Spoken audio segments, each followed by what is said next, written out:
Okay, welcome to our webinar on secured access, secured pages within your website. And we're going to include secured forms in that as well. We are working in Drupal 9 and it's actually September 15th, 2022.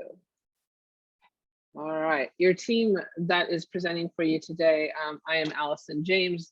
Our account management team here at One Each includes myself, Jordan, who is on with me. She's co-presenting. Hello. Christina is a moderator for us.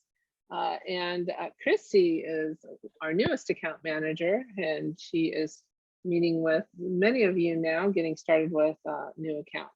So, okay, here's our plan for today. We're really just going to jump right in and tackle this. We're going to talk about some samples of secured pages. So if you didn't know this fine detail, every One Each website comes with the ability to have 3 secured pages. Comes with your site. It's a matter of you letting us know which categories you'd like for secured pages. And if you haven't used them, we can change those categories, doesn't matter. And then we add that into your content type. So Jordan's going to go through some of that with you when we look at the inside of the website. But I'm going to go through 3 samples, pretty common samples. A lot of times when our customers have a secured page, they have it for their board. That's probably one of the most common uses.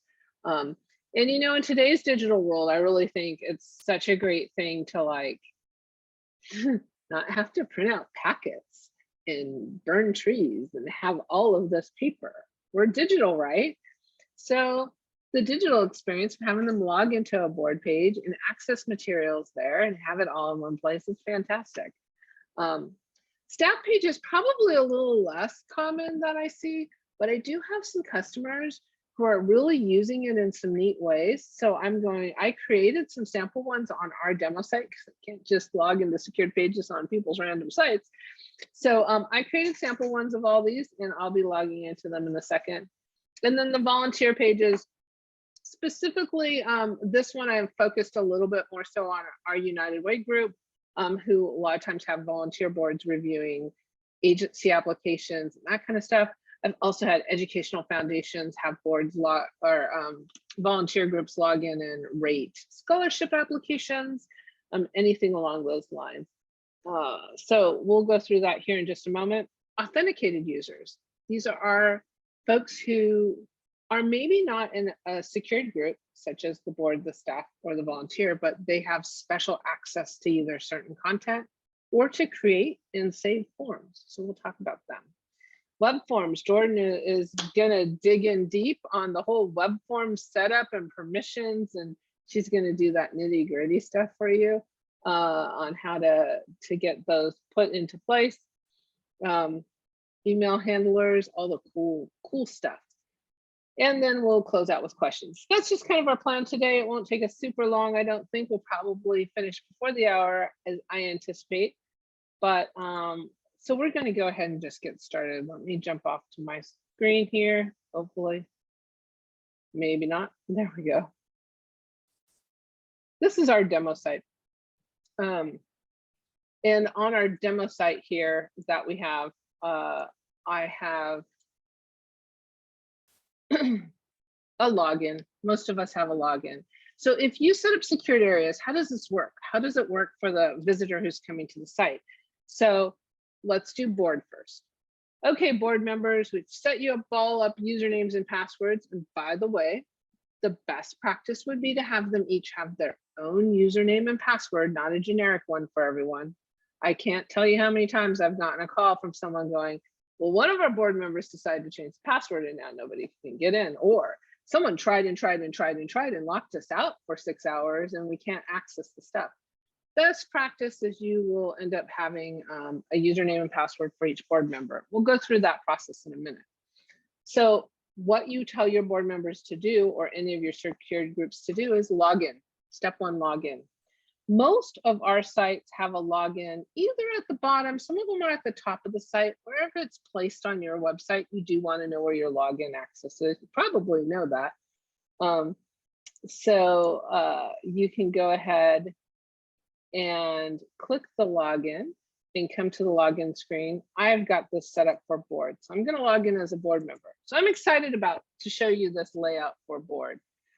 So something in our system, this is a secured page. If you tried to get to this page and you weren't logged in as a board member or an administrator, you couldn't find this page.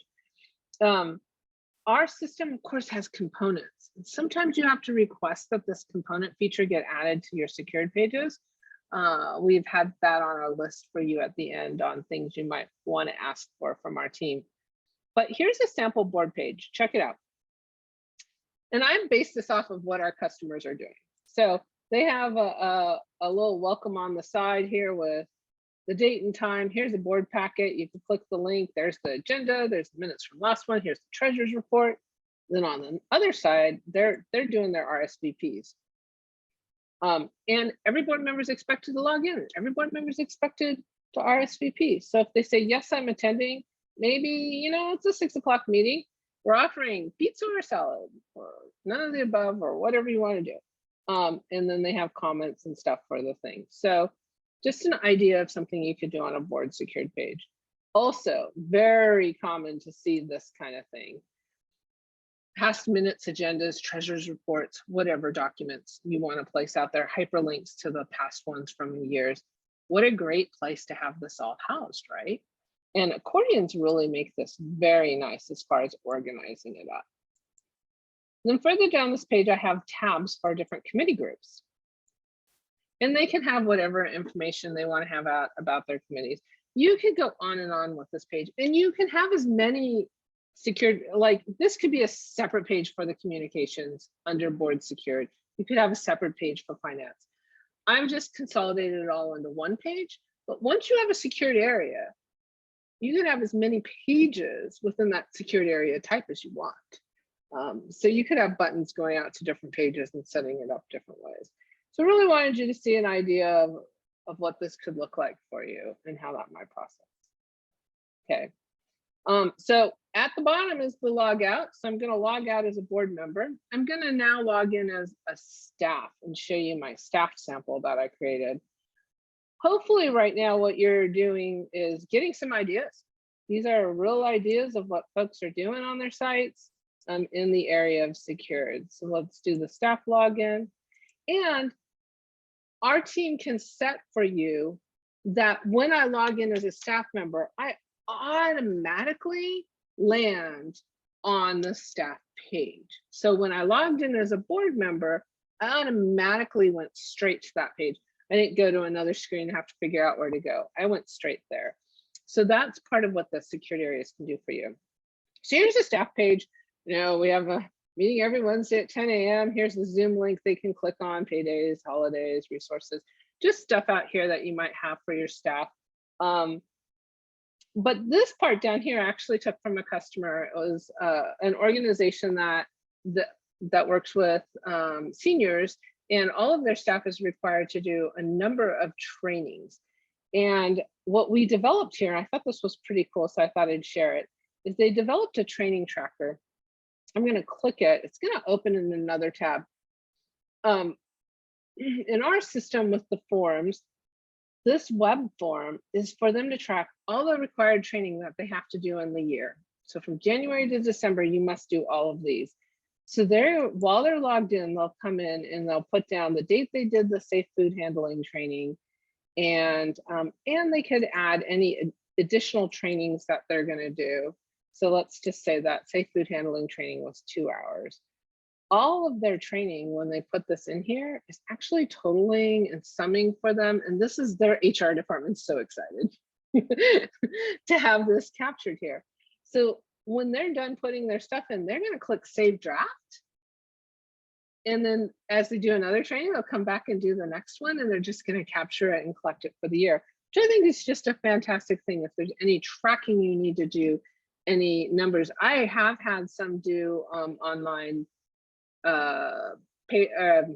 time trackers, like, your time cards, those kind of tracking as well. So all of that is a capability within the system. Since they do need to save draft and come back, we have discovered, and Jordan's going to be talking about some of our application process, we do, instead of putting that form right here at the bottom of the page, any web form that has a saved draft must be still in its original web form page for the saved draft to work. So there are things like that. And that's the kind of stuff where I say, when you get ready to do something like this, book a meeting with your account manager so we can make sure that all those little details are handled for you. All right, I'm going to log out as staff. And I am going to log in as a volunteer. So I'm going to scroll back to the bottom again, log in. And this time I am a volunteer. And in this situation, well, I was going to do it. There we go. In this situation, I'm utilizing the sample of like in funding application. So applications come in through our process. This is kind of like step 2 of that application process, which is pretty neat.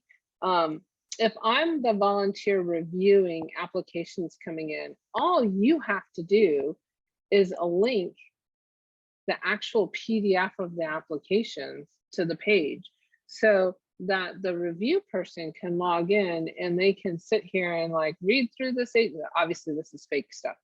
Read through the agency. They're going to be able to click the links to any of the stuff they've uploaded and view it from in here, view their budget, do it all electronically, and then come back to their rating form, put the organization's name down and information and score them. This is a scoring sheet that a number of our organizations use, score on a scale of 1 to 3, and it scores them out. And that's like the top score you could get is a 300, and then it saves into the system and you can go and review them. But there's a lot of ways you could do volunteer pages for sure, but this is a common one for us that we have folks reviewing applications through the volunteer portal. All right. Okay, so I want to show you another version of a secured access. And this is going to be a sample with a pledge card. So it is campaign season for United Way. So with almost 400 United Way customers, we definitely have had a lot of these right now where you have a pledge card. Let's just pretend this is a school. I literally had this conversation with a school this morning who is a customer's school that said, hey, I'm in the HR department and we want access to the data. And we help set them up that login. So if you have a form and you have data results coming in, whether it's like it's a golf tournament and everyone's signing up and your golf committee chair who doesn't work for your organization wants access to it. You're like, I'm not giving them full access to my website. You can set up, or we can help you set up an authenticated user. An authenticated user can simply go where you let them go. So in this case, this authenticated user, which is going to be me, A. James, needs to access the results of this pledge card. I want to see how it's doing. So in order to do that, I've been given an authenticated login. So I'm going to use that one now. I'll log into the bottom and let's see here. There it is. This is an authenticated user account. And an authenticated user is going to drop into the welcome screen that comes with the system. You would then want to give them instructions as to where to go if you're specifically doing something like, hey, let's see the results. So remember, we looked at this page a second ago. I didn't see this tab, but I'm logged in as an authenticated user with permission to see the results on this page. Nothing else, just this page. So if I click the results tab, I got some fake data out here that I'm going to be able to see. And, you know, I can come and download it. I can come and pull a report. So just some ideas for you guys on how you might want to use secured logins, whether it's an area in a page like board, staff, and volunteers, or it's a one-off. It's an individual authenticated user who needs access to something. Okay, so I haven't seen any questions pop in. We do have the chat open if there are any questions out there for anyone.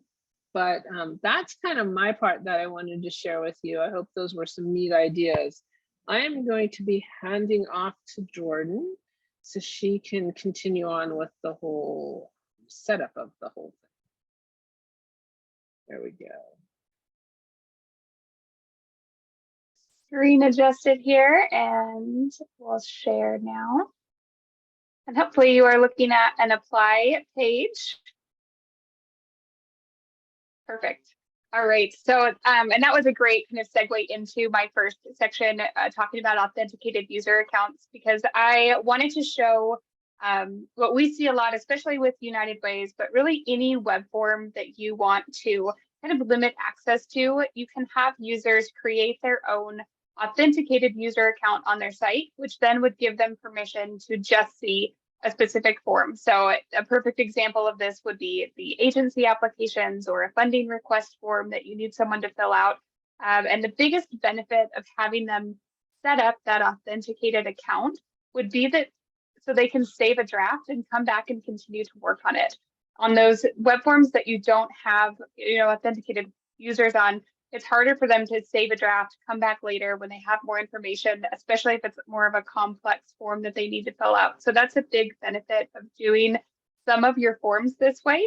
And typically the first thing that you need when you are setting up this process is to get a page created on the site with some instructions for those users. So I have created a page, I just called it apply, and I added some basic instructions on this page that lets the user know what to do. You can log in here, you can create a new account, you can reset your password, you can log out, and then you can always put, additional detail down here. I believe every single one of our account managers has this little blurb saved somewhere. So if you would like us to, we can send you this blurb so you can just copy and paste it, kind of get it added to a page on your site and then tweak it from there. But what an authenticated user would do is they would be directed to this page first. Then if they needed to, they could create an account, it'll send them an email and they'll get a link to kind of set their password. I already have one created, so I'm going to go ahead and log in. And this login screen is actually the very same login screen that you guys use when you're logging into the site. It is no different. It's just the main login screen. Once I log in, what I have done is created a block on the website. Blocks can be a little bit tricky from time to time, so definitely reach out to our support team or your account manager if you want to get a block set up, just so we can walk through that process with you. But I created a block with a link to my agency application so that once the user logs in, I automatically get a message to click here and go to that application that I'm looking for. And these blocks, we can be very specific with them. We can have them show only on certain pages and only to certain user roles as well. So this one is only set to be visible if an authenticated user logs in, which is kind of neat on blocks. So I would now, as the user, click that link, go right to my application, and I could start filling this out. I could continue on with, here's my address. We can start to fill in our town. Maybe I've got, 25 employees. I can start to fill out this form. I can also go forward to the next page as well. And the one thing that we do recommend is if you have a multi-page form like this, try not to put requirements on all of those fields. That way the user can kind of go back and forward through the form as they're working to fill it out. If you set those requirements, they will not be able to move on to the next page until every single field is filled out. So I can start to fill in my information here. And then if I need to get more information or I need another team member to kind of give me some more information, I can go ahead and save this as a draft. And when you do that, it will give you a message up here at the top, just confirming that you have saved. And now I can log out completely. And using that little log out link that is in the footer menu of the site, I can log completely out, go about my day, gather some more information. And when I'm ready to, I can go back to that same apply page and log back in.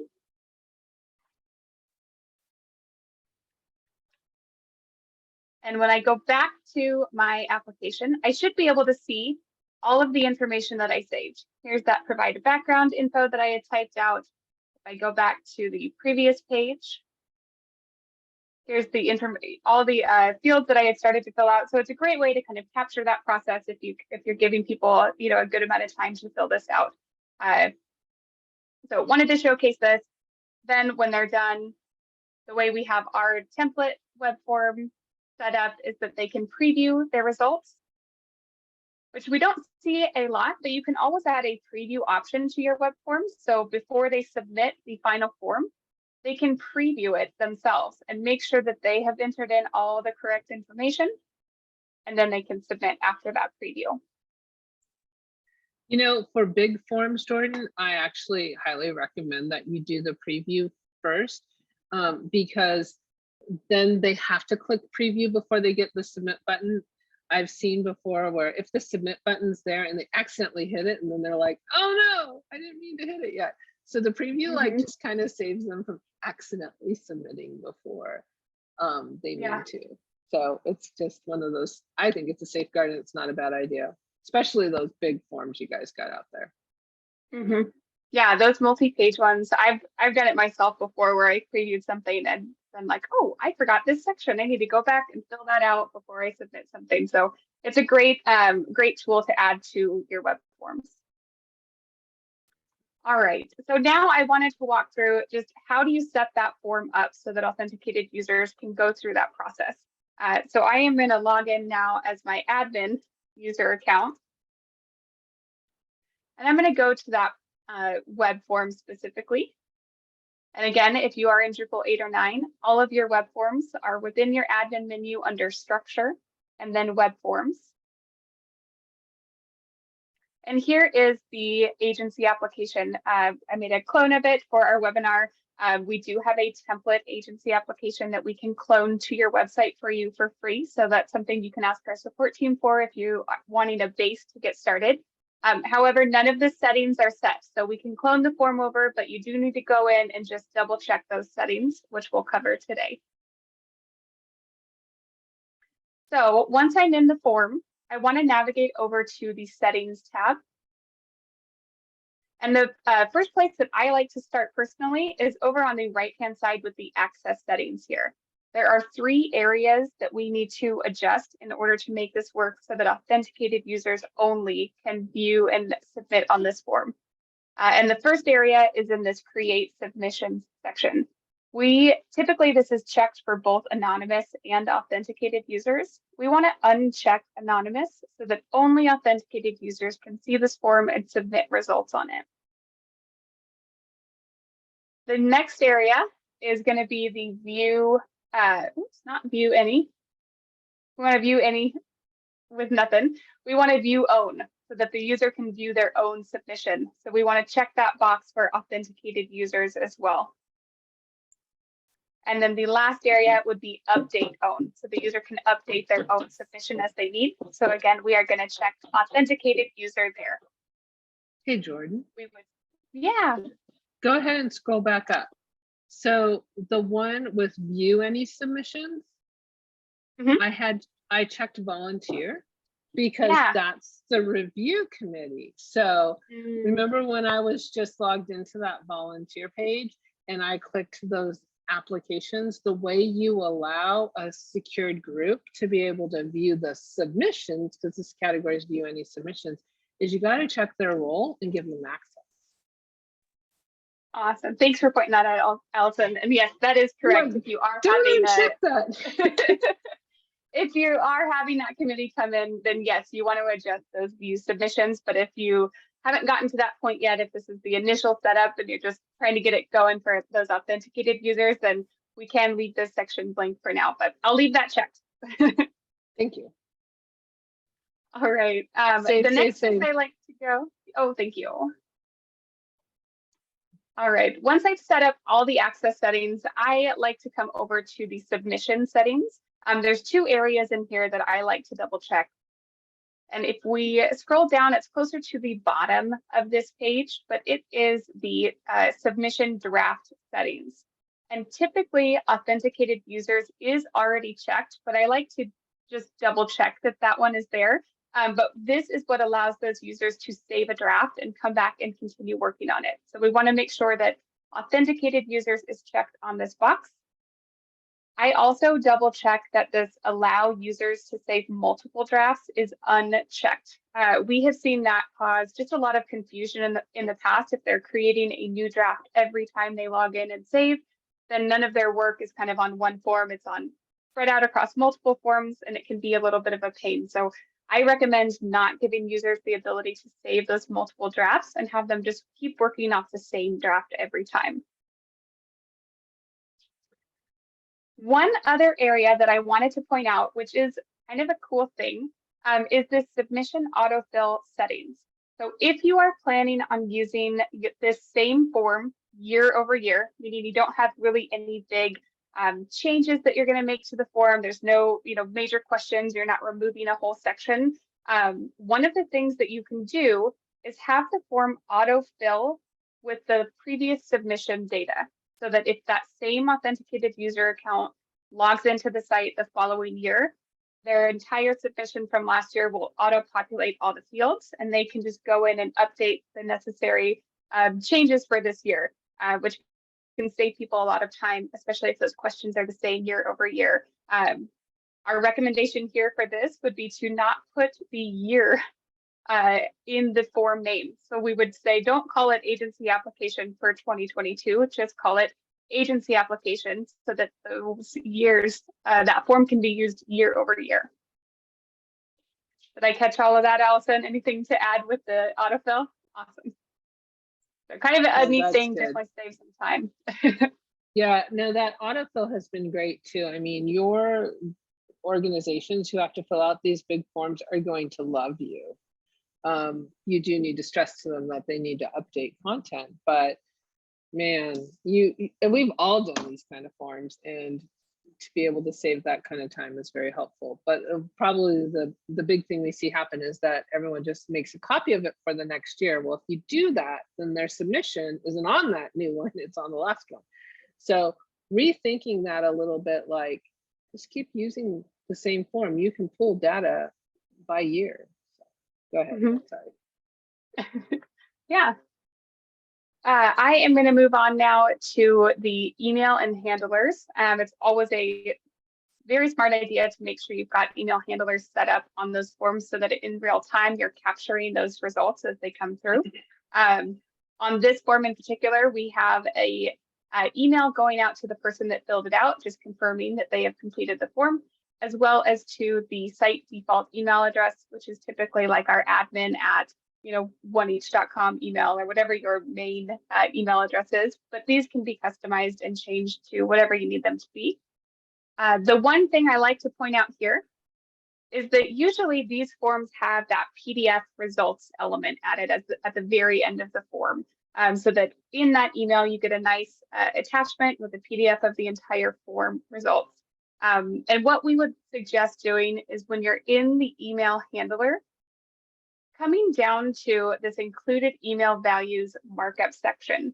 Usually every single one of these boxes is checked, meaning that they're going to get a really long email with all this body information. And if they are attaching any additional attachments, all of those are also going to be individually attached to that email address, which can sometimes be a security risk as well as just a really bulky email to get. So what we would suggest doing is unchecking all of those elements except for that PDF result element, so that in that email, they just get one attachment of the PDF of the form with their information. So it's easy to review. It's not as bulky or clunky to go through as you're trying to sort through those emails as they're coming in. It's just, here's the form submission and here's that PDF of the results. So that would be our big recommendation there, is to, don't send all that other element data or those attachments, just get the one nice PDF. All right, we are almost done setting up the form. I know there's a lot of different areas to go through. The last two that I like to point out are the form and the general. And I will start with the form settings. The big one in here is the scheduling ability. So if you have a open and close date on this form, you can actually have the web form schedule the open and close date itself too. So if you need to be very specific and say this closes, you know, on the 21st, right o'clock at 5:00 p.m., you can put that into the site and the site will close the form automatically so that no one can submit after that point in time. So if you really need to be a stickler on those end dates or those, you know, give me all those applications by this time, you can have the site kind of be the bad guy there and just close the form automatically for you. And then the last area is in the general settings here. I like to point out this URL path settings. The web form URLs that you give people, the links, may not be the prettiest sometimes. It usually is a /form/ whatever you've got the name called. If you wanted to make this a little more specific or personalized, you can always put in your own alias here. And if you hover over the question mark, it'll show you the default. So this defaults to form/agency application webinar. But you could always call this whatever you needed it to. So if I just wanted to call it webinar, because that's what we're using it for today, I can put that / in and rename that page alias to make it a little nicer looking. And again, we would save this. And now if I view my form, I should see a prettier looking page alias up there. So you can be very custom with that as well. Okay, and then just a couple reminders. Allison had mentioned it earlier as well, but more complex forms or web forms that have multiple pages or that preview or save as draft button, they do need to be on their own page. So on the web form page originally, meaning that you cannot pull them in as a page component on different pages. In order for them to kind of function properly, they do need to be on their own page, which is why we suggest, you know, maybe customizing that URL alias there. Okay, did any questions pop through? That was kind of my whole spiel running through everything, but I'm happy to answer questions if there were some. There aren't questions, but there is something I'd like for you to do for us. Yeah, absolutely. Realizing that as I showed the demo of the different secured pages, I didn't show where those content types are found since I never logged in. Would you go to content, add content, and show where we see these? So yeah.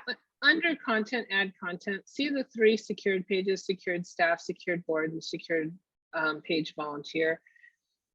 Look on your site. Do you have them? Do you have any of them? You get 3.